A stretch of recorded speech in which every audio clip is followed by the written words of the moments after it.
buddies, it's your girl AyChristene, and today we are checking out a new AyChristene video. This is People Won't Like You If You're Brown. Now, I have been kind of foretold that this, and I say foretold as in someone told me before watching the video, that this does deal with race, and it is kind of a sadder type of video.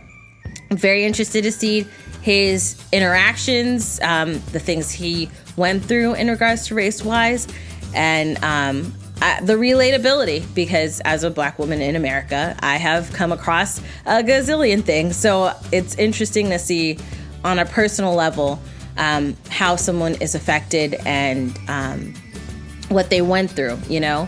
Because I think it's easy to feel like, you know, either your stories don't matter or to feel like it's just happening to you.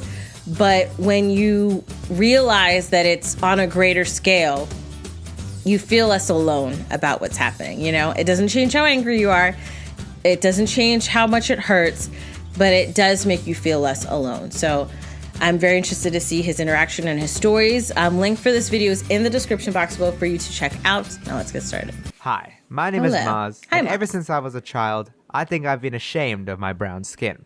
Oh dear. Now, I've been wanting to talk about this for so long. Not only had I been tinkering away with this script for over a year, but then I sat on it, saying that I'd release it next month, and then next month, and then next month, and then next month, until another year had passed He's got into a lot, full-grown beard. So to say that it's been difficult to share this story or part of myself is a pretty huge understatement. Right. And part of it has to do with the fact that I'm not the type to discuss serious topics on this channel, you know? I love making you guys laugh, and it's just that video was funny. Joy to do that. But I guess that's also made me afraid of expressing my own deep-rooted insecurities. Right. So yeah, this video is going to be a little different, but it's something that I want to make for myself first. And if it helps anybody else along the way, then awesome. That's so strap good. in, put on your boots, and let's take a trip down racism memory lane. Strapped in. Ah, the beginning. February 10th, 1997. On this exact date, a small, mozzie chocolate boy popped into the world, ready to take it on head first. So cute. My parents then raised me in Pakistan for the first year or so, following the Islamic traditions that they were accustomed to, and after a year and a bit, headed on over straight to Japan. It was mainly to get the best quality of life for their new family. That is so interesting. That is so interesting. Here in America, I'm used to like people from all over coming to America, and maybe this might be a egocentric thought culturally because America's a place where a lot of people. Sorry, I just said American spit came out my mouth. Okay. I'm used to seeing, because it's culturally so eclectic, right, in America, where you have so many people coming to America. So if someone from another country is here, it naturally, that makes sense that people would come here because that's what people do. But for someone from Pakistan to go to Japan, that's gotta be, for me, that's like mind-blowing. And then I think they go to Australia because he has an Australian accent. So it's it's extremely interesting to me, that dynamic of being born in Pakistan, then growing up to some degree in Japan, and then moving to Australia. I feel like those are three culturally differing places to be. Like the culture in Japan is not like the culture in Pakistan, and the culture in Australia is not like the culture in Japan. So it's like, I think that's like amazing as a person to see such culturally diverse ecosystems, you know?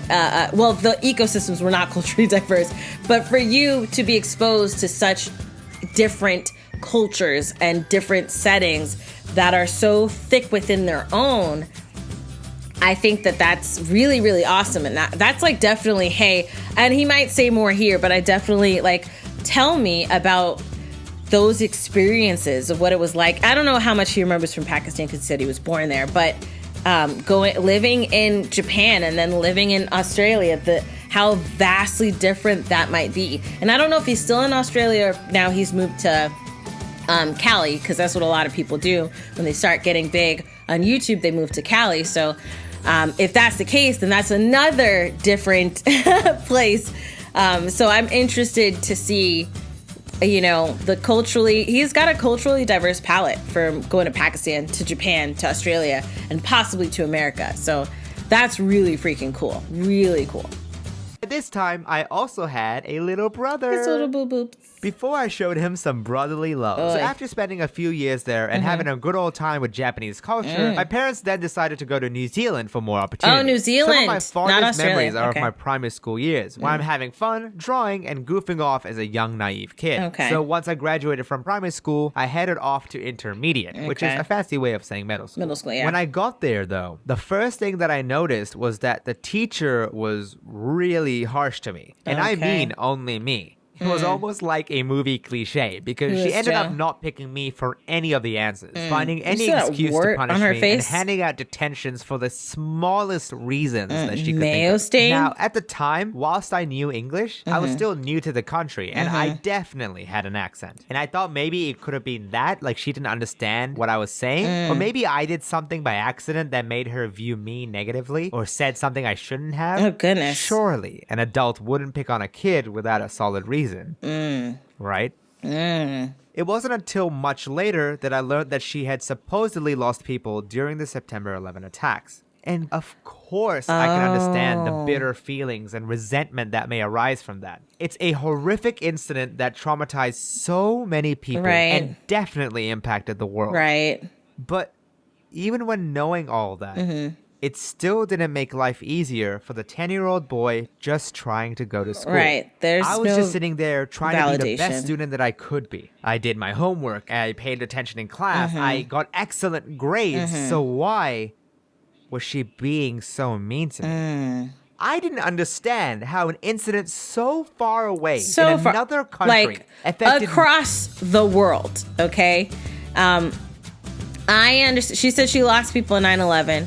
I understand that hit close to home for her. But he has literally been living across the world and is 10 years old and has not to do a single thing to do with that situation. I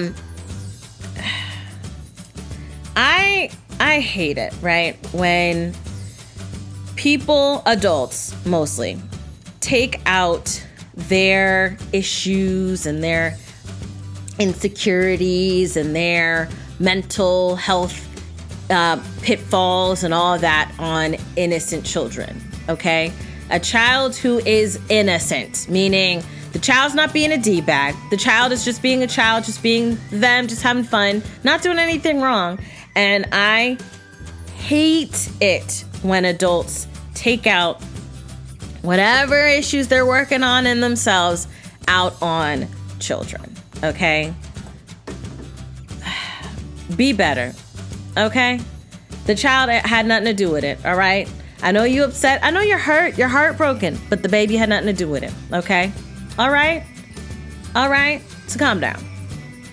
Me, a 10-year-old child just trying to do my best. After that year, we then moved to rural, out in the middle of nowhere, Australia. With a very few then they moved to Australia. Color, and the brownest things out there were the kangaroos. This was such a fresh start. I'm sure things will pick up from here. Something will be different. Well, I definitely crossed my fingers and hoped Yeah, I bet you did. With my faith and color of my skin, I couldn't help but stand out from the crowd. I was the butt of all the jokes, and I could tell from day one that I did not belong here. But I wasn't gonna take it all lying down. I know I'm a Pakistani Muslim, and I refuse to be an outcast because of it. So I started to poke fun of myself as well. No. Whoa, hey, watch out, guys. Don't make me call my uncle. Comedy as wait, are you eating pig, bro? As a guys, if you piss me off, I'll blow you up. Oh, dear. Yikes. Yeah, not a good joke, that one. It actually got so bad that a friend of mine within my squad at the time asked, hey, dude, why are you constantly making fun of yourself? You're doing it more than us at this point. And I answered without any irony or emotional attachment, because if I do it first, nobody else can hurt me. And I remember saying that so matter-of-factly, as if it was only natural. Right. And it's only now that I realize how problematic that was. How much self-hate that I had been harboring for my own culture, religion, and myself. It's not to say that joking about these topics is forbidden or anything, because I still do it from time to time. However, once you keep hearing all these negative points about your cultural roots, your faith, and your people over and over and over, you slowly start to believe them, to start hating yourself on an intrinsic level, wishing that you belonged somewhere. And all of that is perfectly encapsulated within a letter that I wrote myself all those years ago. Now, to provide context to middle school Maz, this is how I look. Now, I'm not going to roast my younger self this time, but I think objectively, you can see that there's a lot that I could have worked on. I had pretty messed up teeth, I wore really oversized clothes, and my glasses were a little out of fashion. Well, I don't know what year it was. When I asked myself, what is the one thing you wish you could change? I looked in the mirror with all of the flaws that I had just listed and answered, my skin color. That still gets me to this day. Baby. I was in middle school, puberty, emotions, and hormones getting me confused about everything. And that's the biggest issue that I could find about myself. That is too much for a child to have. Something that I had absolutely no control over. And as the years kept going, I got more and more accustomed to the jokes and comments and developed my humor as a defense mechanism. So when I do get hit with the brunt of it, I can laugh it off, shrug my shoulders, and then dish it back with confidence, all without resolving anything. At least this charade was helping me in drama class, where it was all about putting on an act. And honestly, with how much media and drama I was doing, watching all these content creators, seeing how it all worked behind the scenes, it was so mesmerizing to me. And in that excitement, I walked up to my drama teacher, relayed it all to him, to which he replied, remember that people won't like you because you're brown. He said it in a joking manner, pointing out how few South Asian people there were in Hollywood and how they were typecast in a negative way. But I actually agreed with his point. Because even now, if he would have asked me to list off as many South Asian or brown people in media, Aziz Ansari, Priyanka Chopra, Dave Patel, Kumail Nanjiani, Hassan Minhaj, and I had to rack my brain to think of them when I was writing this But there could be more. Even Mindy with Kaling. Cartoons, in which you can draw anything you want. Who could I look up to? What, Aladdin? Apu? Baljit from Phineas and Ferb? This is what they thought of South Asian characters? Because no matter how well written they are, is that really the best that could be done to represent our culture? Really? What a yikes. And it may seem like a small thing to some of you guys, but it all comes together to reinforce a consistent message to people like me. You don't belong anywhere. You are the villain, and people hate you for who you are. And you will always, always be an outcast. That's the same thing that, even though now I would say things are getting a little bit better, but that's the same thing for like black actors. I remember that when I was an avid actor, and I say avid meaning like I was looking up auditions. I was going to auditions. I was looking up at casting, sending my headshot and resume out. I was like actively doing things to be a part of the acting world. And I remember seeing a lot of casting sheets where a lot of them, if they mentioned race, it was white that you saw for the most part. But if there was a black character and she was female, then it would say sassy beside it. Like, what the WTF? I was about to curse, but I'm gonna calm down. WTF? Like, you, out of like 10, I'm looking at 10 scripts, nothing. 20 scripts, nothing. 30 scripts, I see a black character, sassy. And I remember in acting school, and this is, I'm not gonna go long, this is something I can talk about on my own, but I remember in acting school when we were doing I'm gonna try not to cry. It's extremely demeaning and frustrating to think about, but I remember, I won't go into a long story about what we were doing, but it was an event, and this teacher, white man, was handing out scripts, and a lot of people, everybody got just regular scripts. I was the one of 2 black people in this class for this event, and the other one was a young boy or a young girl, I can't remember, but they were young, they were kids, so they just got like a generic kid script, kid monologue. Me, I was given a monologue about a girl who is annoyed and upset about her ghetto ass aunt, I'm not going to apologize, named Shaniqua or Bonquisha or something like that. Like, and this white man wrote this script. And I remember at the time, like, why did I get this script? Like, why do I have to? And I'm like, I don't want to perform this. I don't really want to perform this for the event, this big event that is going to have casting directors and things like that. But it takes me back to those times where in cinema, a lot of black people were, if there was a black person in a production, they were the thug, if it's a man, or their baby daddy that leaves. If it's a woman, she's in high school, she's sassy. She got mad attitude. And if she's not, then she's a single mother because the dad left. And I'm like, you're just portraying certain aspects that every race goes through. There are single moms in every race. Every race.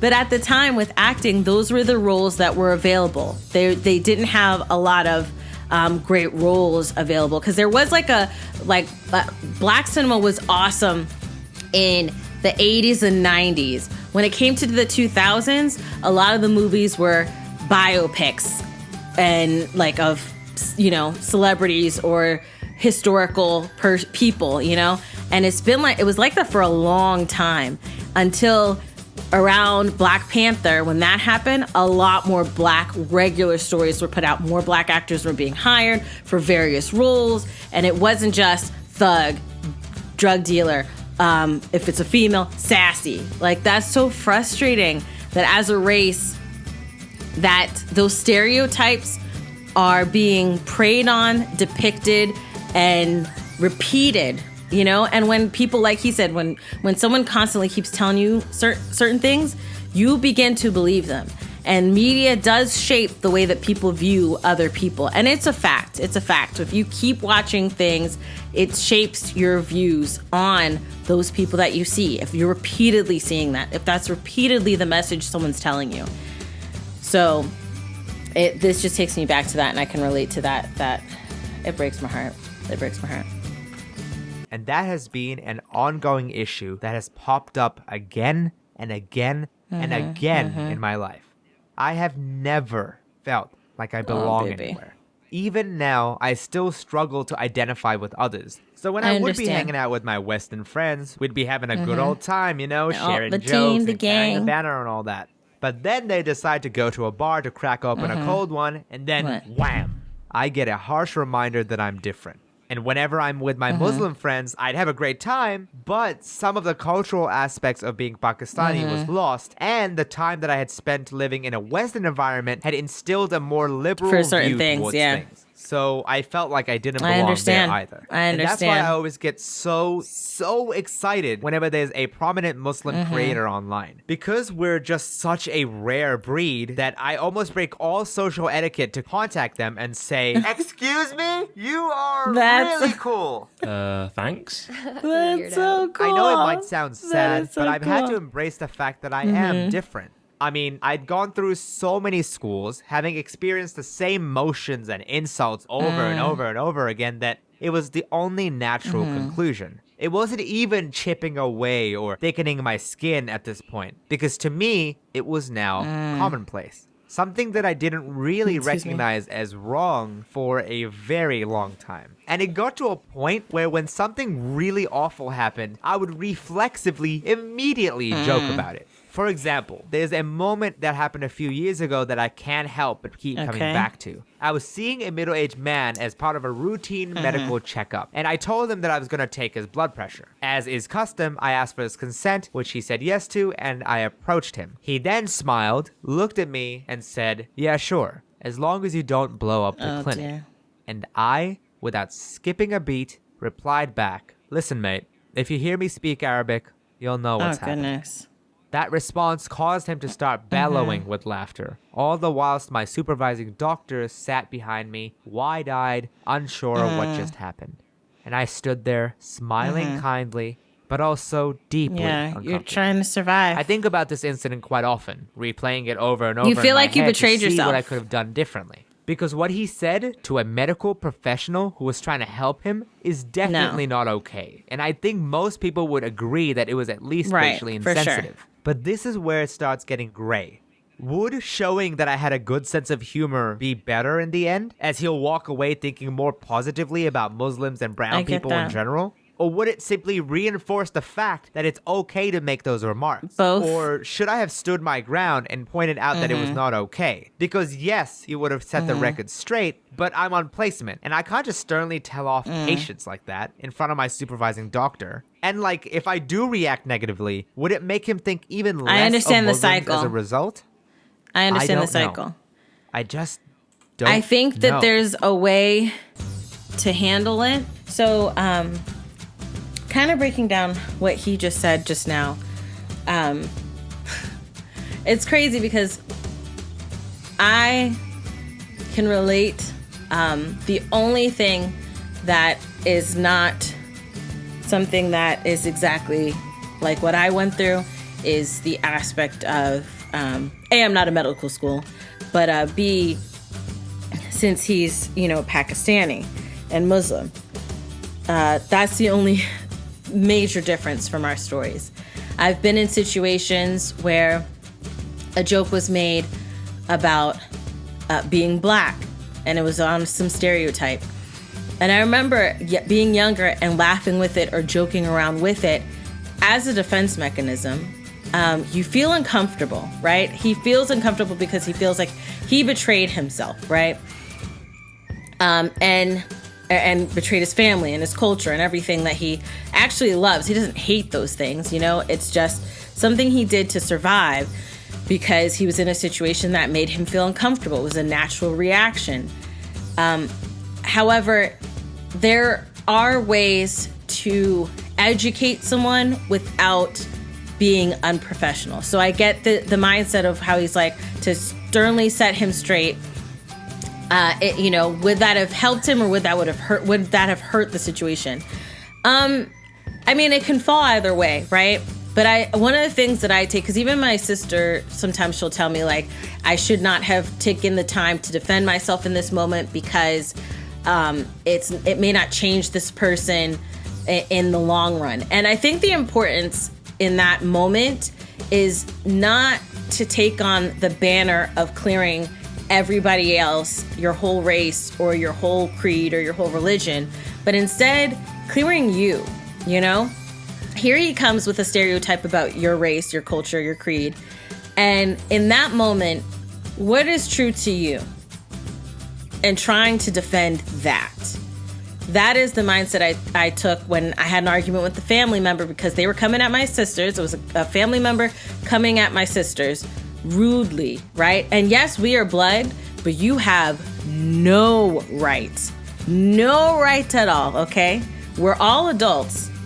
And even if we were kids or if they were kids, you have no right. So I defended my sisters, and that caused a problem, right? And I don't care. F them, right? The person and the people who are on that person's side, not my sisters. But I know that some people are like, maybe I shouldn't have said anything because it's not going to change how they think. And F what they think. I'm not trying to sit here and change what they think, but you not in this moment ain't going to try to say what you got to say and then act like we just got to take it. So in this situation, I feel like something similar could be done where it's not disrespectful, but you can kindly or professionally educate this man on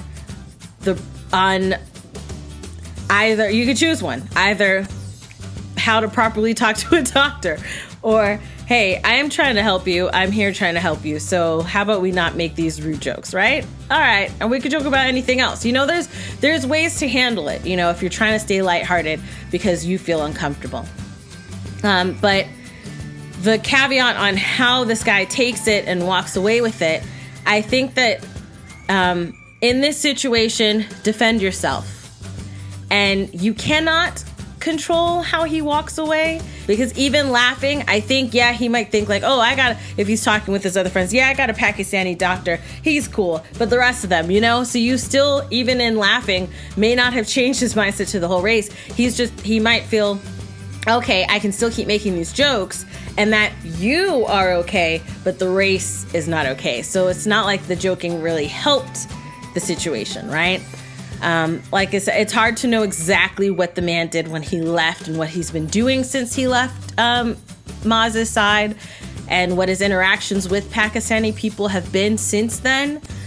But I think it's important to note this, okay? In this moment, right, that's happening, this man is walking off for the rest of his life, right? He's probably not thinking about this situation. He's probably not gonna think of the situation ever again in his life.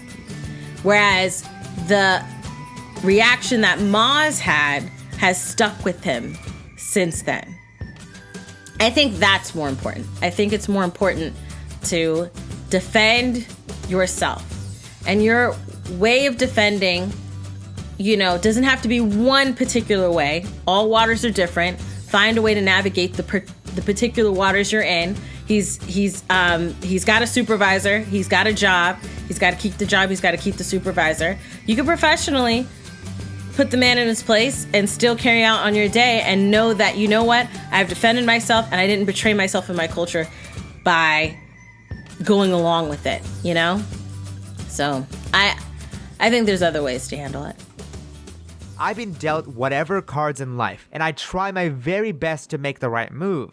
But sometimes it's so gray and muddled that I don't even know if I'm making the right decisions or sometimes even playing the right game. And this incident was recent, showing that the mindset has not changed that much from how it was in the past. Some of you guys have asked why I don't color in my character's skin, despite the fact that I color in almost everything else. Some people assume that it's to follow trends or carry on the white-skinned animated character legacy. Oh, wow. However, the actual reason is that I was genuinely afraid about how you guys would react to a brown creator. I mean, there's not very many of us, and in the times that we're living in, at least, brown people have had very negative preconceptions attached to them. People look at us and judge in a certain way, And I just didn't want to deal with that. But I also didn't want to lie to you guys or grow the self-hate any bigger than it already was. Right. So for my very first video, I made the decision not to color in anything and chose a story that was specifically centered around the fact that I'm a brown Muslim. Okay. That way, I was revealing my race to you guys in a more subtle way.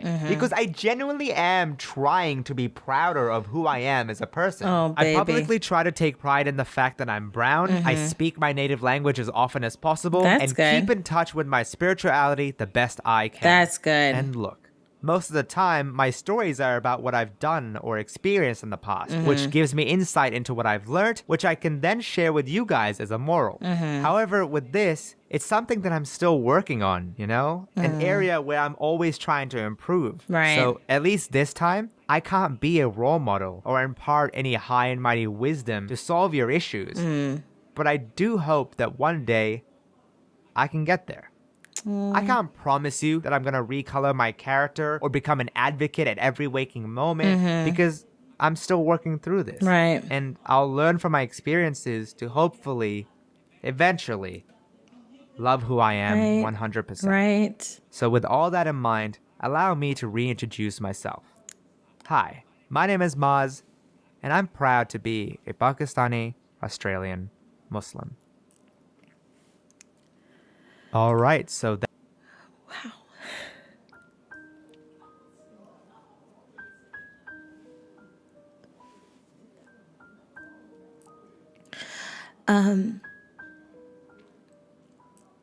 This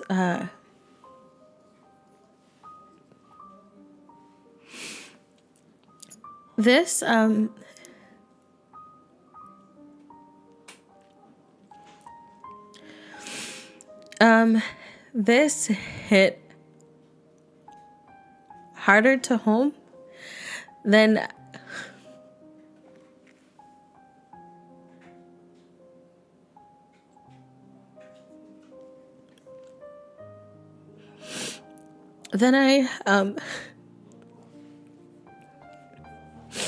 I thought it would. I knew that I would find some relatability in it. I just didn't know how much I would find. And it's painfully more than I expected. Let me find some tissue. Being Black in this country, it's so hard. And growing up,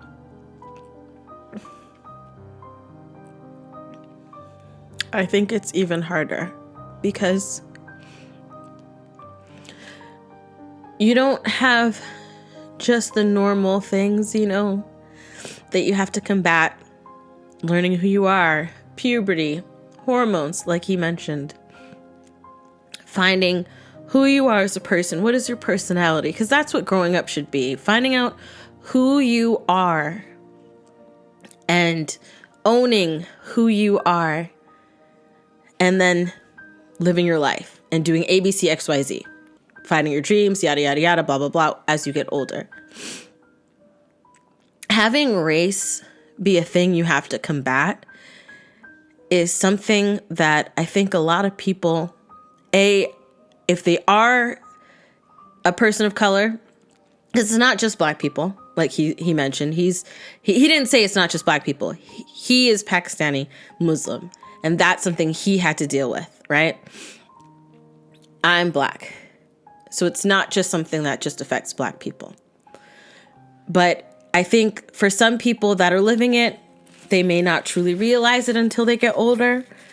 And then for those who aren't living it, I've seen some comments before that I've had to delete that are like, no one's really being mean to Black people. Someone's even commented like, oh, no one's inhibiting Black people or stopping them or harassing them or all that stuff. And I'm like, that is an extremely ignorant thing to say. Just because it's something that's not happening to you, how dare you devalue someone else's struggle and someone else's pain because it's something that you don't experience or you want to deny or you want to act like doesn't even happen.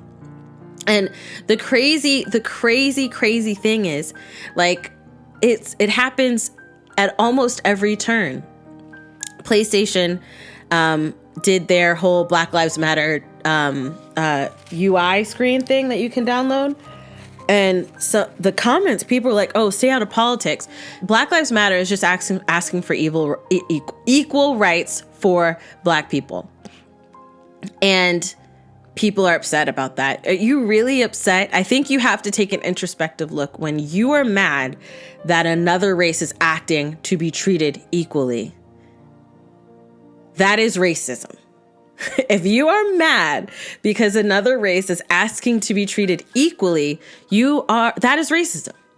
Okay? You are dealing with racist tendencies. Take a look in the mirror and work on that.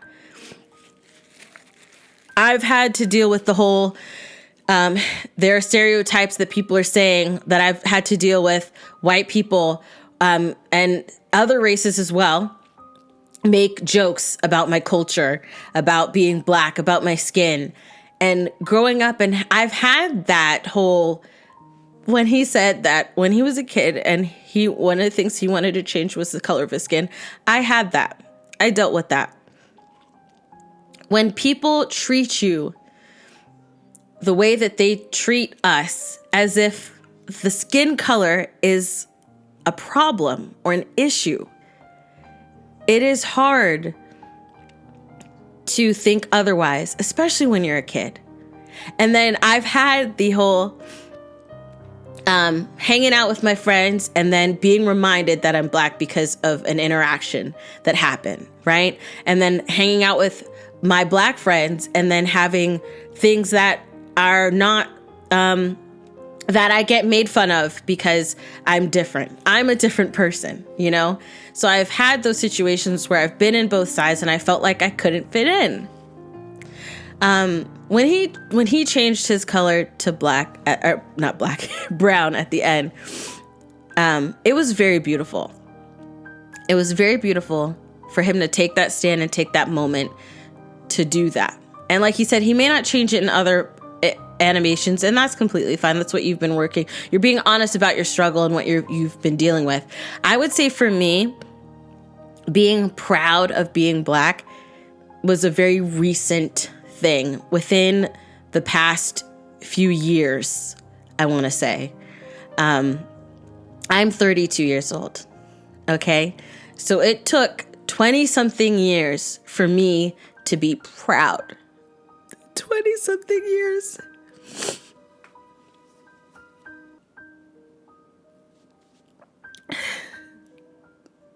And recently I became proud. As a kid, I wasn't proud. I was just scared and hurt and embarrassed.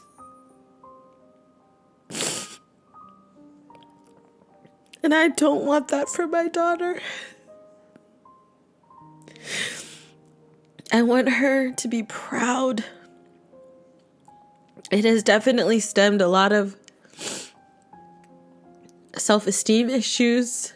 It's been a part of self-esteem issues, self-image issues. And I'm getting help to work on that. I am now proud to be Black. But it took some time to get there. It took time to get there. I want my daughter in elementary school being proud. Heck, she's not going to go to daycare because we work from home, so we don't keep her here, and plus I don't trust people. But I want her when she, because she can speak now, she can say sentences now, but if someone tries to say anything about what she looks like, I want her to own it and be proud of it. I don't want her to grow up with these issues and that I share and I've had and I've dealt with or have experienced. So I know I've said a lot. If you are somebody who makes jokes about race to somebody who is of that race, take a second to realize that maybe they don't actually think it's funny. Maybe they're just going along with it because it's something you've been doing. If your friends are of other races, encourage them, in who they are. If you're someone who believes that this is a facade and that no one's to blame, open up a book. Watch a lot of historical documentaries about race, okay? To understand. I really cannot wrap my head around people who are like, oh, that's a lie. I never went through it. It's a lie. How are you diminishing someone else's experience? It didn't happen to you. All right, that's cool. 9/11 didn't happen to you. Do you believe it's a lie? Like that it happened. I know there's conspiracy theories about who's to blame, all right? But it did happen. Planes factually were flown into buildings and people factually died. You weren't there, so did it not happen? Let me know your thoughts down below in the comment section. Make sure to check out the link in the description box below to support everyone involved in making this video, and definitely check out check out his video. Go in his comment section, give him love, encouragement, and support. That's what he needs in this. If you see hate comments, pay them no mind. If they don't get any shine, focus on the love and support. Focus on the love and support. But yes, if you like this video, hug the life out of that like button. I love you guys as always. And until next time, buddies. Toodles.